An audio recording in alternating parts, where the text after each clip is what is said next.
جس کے بارے میں حضرت سلمان فارسی رضی اللہ تعالیٰ عنہ نے یہ بیان کیا کہ حضور نے ہمیں یہ خطبہ ارشاد فرمایا شعبان کے آخری دن، فقال، اور فرمایا یا ایھا الناس، اے لوگو، قد اظلکم شہر عظیم، تم پر ایک عظمتوں والا مہینہ سایہ فگن ہو گیا ہے۔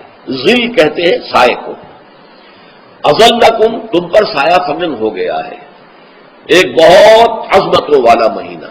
اب دیکھیں یہ وہی ہے بات جو انگریزی کے محاورے میں ہے کہ coming events cast their shadows before, آنے والے واقعات کا ایک سایہ سا پہلے سے پڑ جاتا ہے۔ تو ابھی مہینہ شروع نہیں ہوا رمضان مبارک کا، لیکن وہ آیا چاہتا ہے، تو گویا کہ اس کا ایک سایہ پہلے آ گیا ہے، جس کو حضور فرما رہے ہیں کہ تم پر سایہ کر لیا ہے ایک ایسے مہینے میں کہ جو بہت عظمتوں والا ہے۔ شہر مبارک، وہ مہینہ بہت برکتوں والا ہے۔ شہر فیہ لیلۃ خیر من الف شہر، یہ وہ مہینہ ہے کہ جس میں ایک رات وہ بھی ہے کہ جو 1000 مہینوں سے افضل ہے۔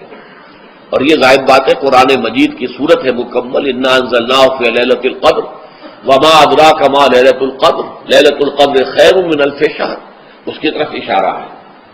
اب اس کے بعد جو جملہ ہے جعل اللہ صیامہ فریضۃ، اللہ نے اس مہینے کا روزہ رکھنا فرض قرار دے دیا ہے۔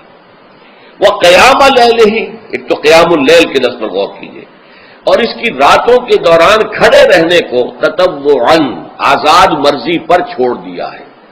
کتب علیکم الصیام کما کتب علی الذین من قبلکم لعلکم تتقون، تاکہ تمہارے اندر تقوی پیدا ہو جائے۔ اب یہ ہے حکمت صوم کی پہلی آیت۔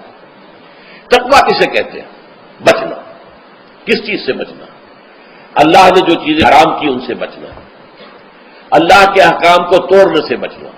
جب رمضان کا مہینہ وہ ہے کہ جس میں قرآن نازل کیا گیا، اب جو شخص بھی اس مہینے کو پائے اس پر لازم ہے کہ اس کے روزے رکھے۔ ہاں، من کان مریضا او علی سفر، جو شخص ہو مریض، بیمار ہو یا سفر پر ہو، فعدۃ من ایام اخر، تو وہ تعداد پوری کر لے دوسرے دنوں میں۔ یرید اللہ بکم اليسر ولا یرید بکم العسر، اللہ تمہارے ساتھ آسانی چاہتا ہے، سختی نہیں چاہتا۔ اچھا، روزے کا اس سے تعلق کیا ہے یہ سمجھ لیجیے۔ دیکھیے، ہمارے گناہوں کا سب سے بڑا سبب ہمارے نفسانی تقاضے ہیں۔ ہم ایک حیوان بھی ہیں، اور حیوان سے بڑھ کر بھی کچھ ہے، وہ میں بعد میں عرض کروں گا، لیکن حیوان تو ہے۔ جیسے ہر حیوان کو کچھ خوراک کی ضرورت ہے، ہمیں بھی ضرورت ہے۔ ہر حیوان کو بقائے نسل کا معاملہ جنسی ہے، وہ ہمارا بھی ہے۔ ہر حیوان کو کوئی نہ کوئی سر چھپانے کی جگہ چاہیے، کوئی گھونسلہ ہو، کوئی کھو ہو، کوئی بل ہو، کچھ بھی ہو، کچھ چاہیے آتے۔ اسی طریقے سے ہمارے سارے تقاضے ہیں۔ حیوانات کو بھی آرام چاہیے، ہمیں بھی آرام چاہیے۔ یہ حیوانی تقاضے جو ہیں، جن کو ہم کہیں گے اینیمل انسٹنکٹس، ہمارے وجود کے اندر ہیں یہ، اور ان کا تقاضا ہمارے اندر سے ابھرتا ہے۔ یہ جو کیفیت انسان کی ہے، اس کے لیے ایک مشق جو ہے وہ روزہ فراہم کرتا ہے۔ روزے کے آپ نے 12، 13، 14 گھنٹے کا بھی روزہ ہوتا ہے، بعض جگہوں پر 16، 17 گھنٹے کا روزہ ہوتا ہے۔ اس عرصے میں آپ اپنے نفس کو حلال چیزوں سے بھی روکے رکھتے ہیں۔ اس منہ گھوڑے کو، منہ زور گھوڑے کو جو ہے آپ اس کی لگام کس کر رکھتے ہیں کہ حلال بھی نہیں کھانے دے رہے۔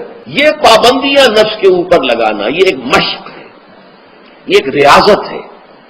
اس ریاضت کا حاصل یہ ہونا چاہیے کہ انسان بقیہ 11 مہینوں میں اپنے آپ کو حرام سے تو بچائے نا۔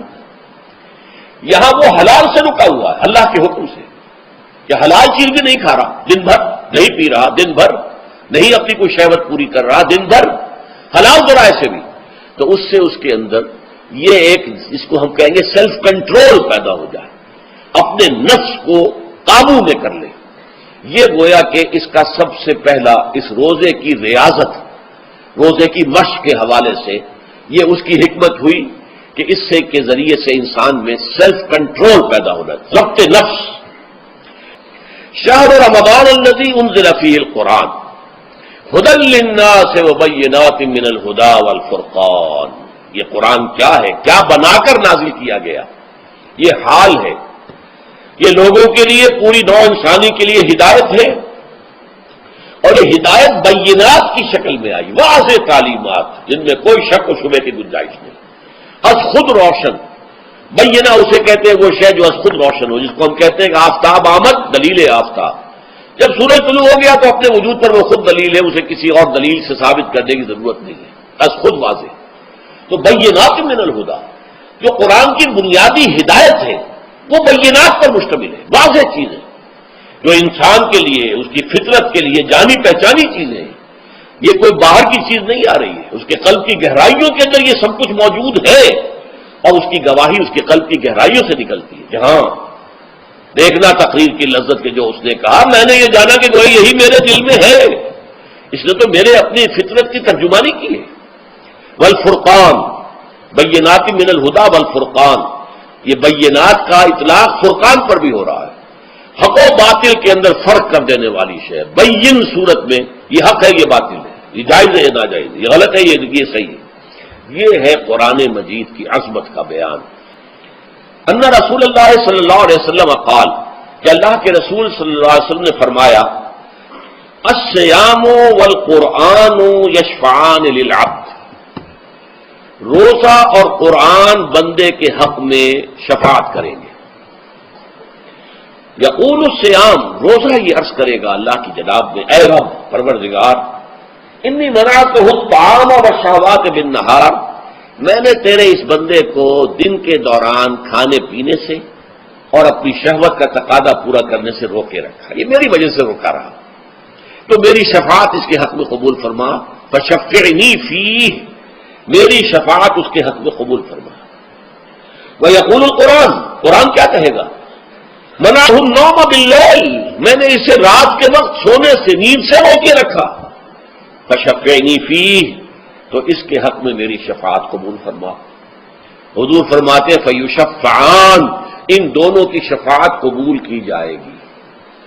یہ ہے قیام اللیل۔